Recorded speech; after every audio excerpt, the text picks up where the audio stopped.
एक और कॉलर मेरे साथ इस समय जुड़ चुके हैं। नारायण राम जी से मेरे साथ मौजूद है कर्नाटका से। नारायण राम जी नमस्कार, स्वागत है। नमस्कार सर। हाँ जी, सवाल बताइए सर।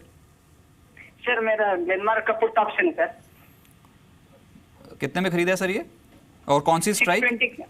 620 का पुट ऑप्शन है सर, ₹12.25। बेहतर नहीं, पुट ऑप्शन है क्या? ओ, ये तो फिर घाटा हुआ। और दूसरा कोई ट्रेड भी है क्या मार्केट में? सर एक्सिस बैंक का कल थोड़ा टीवी का आपको इन्फॉर्मेशन देखो लिया था, पर वो बहुत तेज पकड़ लिया मेरे को लग रहा है। कौन सी स्ट्राइक सर? 530 की? 530 की सर, 530 का। एक बार व्यू दिलवाते हैं सर। पहले तो ग्लेनमार्क ही, क्योंकि अब ये सौदा कट रहा है 7-8 रुपए के आसपास, 12 रुपए की जो खरीद है। बताएं पुष्कराज, ग्लेनमार्क 620 की पुट रखनी चाहिए क्या पोर्टफोलियो में? 12 रुपए की खरीद है सर।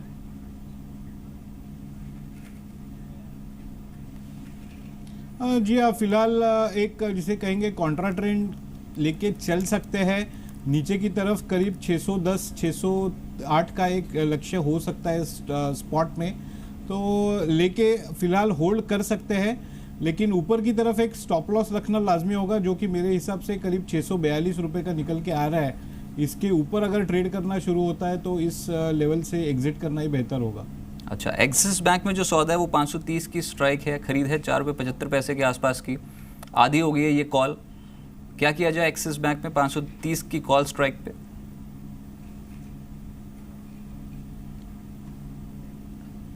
इन लाइन निफ्टी के तरह ही ये भी एक साइडवेज बैंड में चल रहा है एक्सिस बैंक, और नीचे की तरफ अगर 505 की एक लेवल ये ब्रीच कर जाता है तो काफ़ी हद तक एक डाउनसाइड फिलहाल करीब 480 450 तक की लेवल भी आ सकती है। तो इसलिए मेरे हिसाब से तो ये एक लूजिंग ट्रेड है, इससे जितने जल्दी निकल सकते हैं निकल जाए, यही मेरी सलाह होगी। अच्छा, मनोज जी से बात करते हैं, अहमदाबाद से इस समय लाइन पे मौजूद हैं। मनोज जी नमस्कार, स्वागत है, बताइए सवाल। नमस्कार सर, पहले तो आपका धन्यवाद देना चाहता हूँ सर। एक बार मैं सर रिलायंस की कॉल खरीदी तो सर उसने मेरे को काफी अच्छा सर फायदा हुआ था। चलिए, कोशिश हमारी यही है कि आपको रेगुलर फायदा हो। मेरे को सर जुलाई का कॉल खरीदना है सर या तो लुपिन, विप्रो या फिर ये SBI बैंक, सर तीनों में से कौन सा अच्छा रहेगा सर? और यही तीन क्यों चुने हैं ये भी बता दीजिए। सर ये लुपिन और विप्रो सर काफी गिर चुके हैं, तो सर बढ़ सकते हैं। अच्छा। SBI हमेशा वो 280 290 के बीच ही चल रहा है सर। अच्छा, चलिए मैं पूछ लेता हूँ, पुष्कराज ज़्यादा बेहतर बता सकते हैं इस चीज़ को। तो पुष्कराज बताएं, ल्यूपिन, विप्रो, SBI अगर तेज़ी बनानी हो तो किस में बनाएं?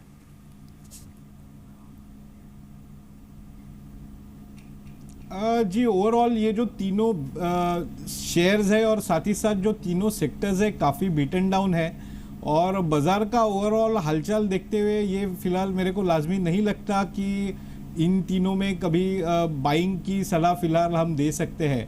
साथ ही साथ ओवरऑल जब तक कि बाज़ार एक मोमेंटम नहीं पकड़ता ऊपर की तरफ, शायद 9750 9800 की लेवल जब तक नहीं अपने को दिखाई देती, तब तक एक मेजर मूवमेंट फ़िलहाल बाज़ार में नहीं आ सकती। और इसके चलते हुए फ़िलहाल हम कोई इन तीन पर्टिकुलर शेयर्स में कॉल खरीदने की सलाह नहीं देंगे। अच्छा, पर ना पुष्कराज, जब ये शो खत्म होने वाला होगा ना, तब भी मैं आपसे एक कॉल ज़रूर पूछूंगा जो मार्केट पे यहाँ पर चल सकती है, आपको ऐसे नहीं जाने देंगे। एक कॉलर और जुड़ गए हैं हमारे साथ, उनसे बात कर लेते हैं। भारती जी पुणे से। भारती जी नमस्कार, सवाल बताएं।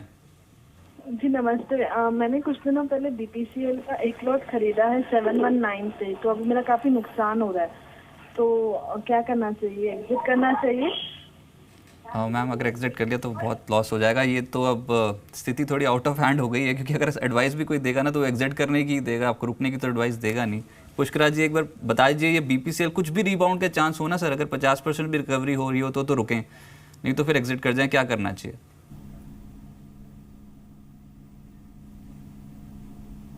जी हाँ, फिलहाल काफ़ी बीटन डाउन है, और साथ ही साथ इसके बावजूद कि क्रूड ऑयल गिर रहा है, इसकी प्राइसेस घटती जा रही है, तो ये एक थोड़ी सी जिसे कहेंगे कश्मकश में फ़िलहाल है। जो एक सपोर्ट निकल के आ रहा है करीब 630 635 तक है, तो अगर 20 रुपये का एक और झटका लेने को तैयार हो तब तक तो होल्ड करें। अदरवाइज़ मेरी सलाह होगी कि 665 670 जब भी एग्जिट का मौका मिले तो इसमें से ज़रूर निकल जाना चाहिए। अच्छा, पर पुष्कराज जी ना, BPCL ना 200 दिन की एक्सपोनेंशियल एवरेज के आसपास ट्रेड कर रहा है, चांसेस हैं इसको तोड़ देगा तो खतरा बढ़ जाएगा, नहीं तोड़ेगा तो कुछ रीबाउंड के चांसेस हो जाएंगे। तो कहाँ तक का रीबाउंड मैक्सिमम एक्सपेक्ट कर सकते हैं?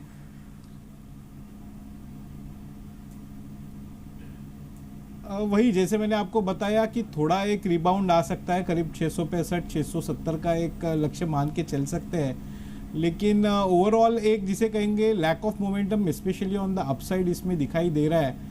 तो इससे ज़्यादा ऊपर का मतलब अगर हम लक्ष्य रखें तो थोड़ी ये विशफुल थिंकिंग होगी। और साथ ही साथ 630 635 में अच्छा खासा एक सपोर्ट भी जिसे कहेंगे मल्टीपल टच पॉइंट्स वाला सपोर्ट है, तो वो लेके चल सकते हैं। लेकिन ओवरऑल अगर देखा जाए तो ये एक लूजिंग ट्रेड ही मैं मानता हूँ। हाँ, इट्स अ लूजिंग ट्रेड, क्योंकि एक तरफा बिकवाली है, वी शेप्ड रिकवरी के चांसेस बहुत कम हैं, तो एक माइनर बाउंस एक्सपेक्ट कर सकते हो। उस बाउंस पर भी निकलने की कोशिश कीजिएगा, ज़्यादा रुकने की कोशिश मत कीजिएगा, ये सौदा आपके फेवर में नहीं है। मेरे साथ अभी मुस्तफ़ा जी जुड़े लाइन पे। मुस्तफ़ा जी, स्वागत है आपका, बताइए क्या सवाल है आपका। सर मेरे पास कजारिया सिरेमिक्स का फ्यूचर है जून का 703 पे। 703 705, अच्छा इस पे। और ये बनाया कब था सौदा सर? पिछले अभी मैं फ्राइडे को बनाया था। अच्छा, एक बार पूछ लेते हैं। 705 की खरीद है सर पुष्कराज जी। ये बार बार नीचे जाता है तो ना उसके बाद फिर एक खरीदारी हो जाती है, और आज भी बिल्कुल वैसे ही हुआ, लोअर लेवल से थोड़ा सा रिकवर जरूर हुआ है ये स्टॉक। 705 क्रॉस कर जाएगा क्या इस सीरीज में दोबारा से?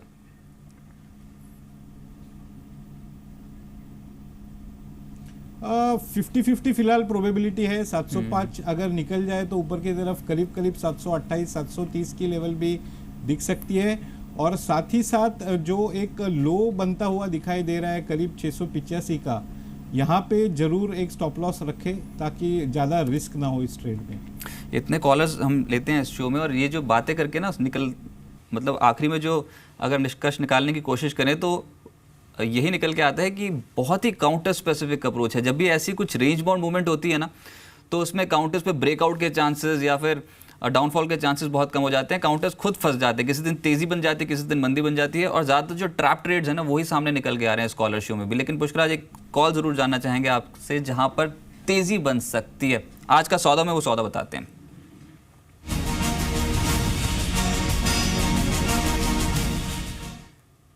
एक ऐसा शेयर बताएं जी। मारुति एक ऐसा शेयर है जहां की एक करेक्शन भी हो चुकी है ऊपर की तरफ, करीब करीब 7500 के लेवल को छू के ये नीचे की तरफ करीब आज 7200 की लेवल भी तोड़ चुका था। लेकिन एक अच्छी खासी बाउंस हमने बाद में इसमें देखी है, तो इसके चलते हुए कॉन्ट्रा ट्रेंड बाय अभी हम मारुति में दे रहे हैं।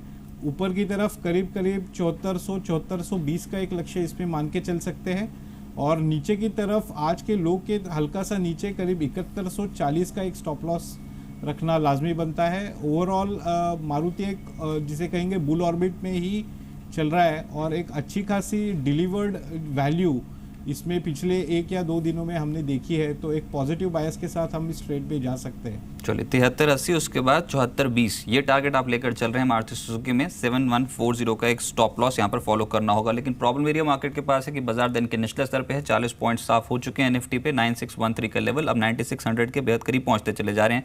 तेजी के स्टॉक्स हैं, सन फार्मा जो एकदम से तेज हो गया आज के सत्र में, LNT और HUL। डिफेंसिव खेमा फिर से ऊपर आ रहा है। बहुत शुक्रिया पुष्कराज मेरे साथ जुड़ने के लिए और मार्केट्स पे अप्रोच बताने के लिए, ट्रेडिंग आइडिया शेयर करने के लिए।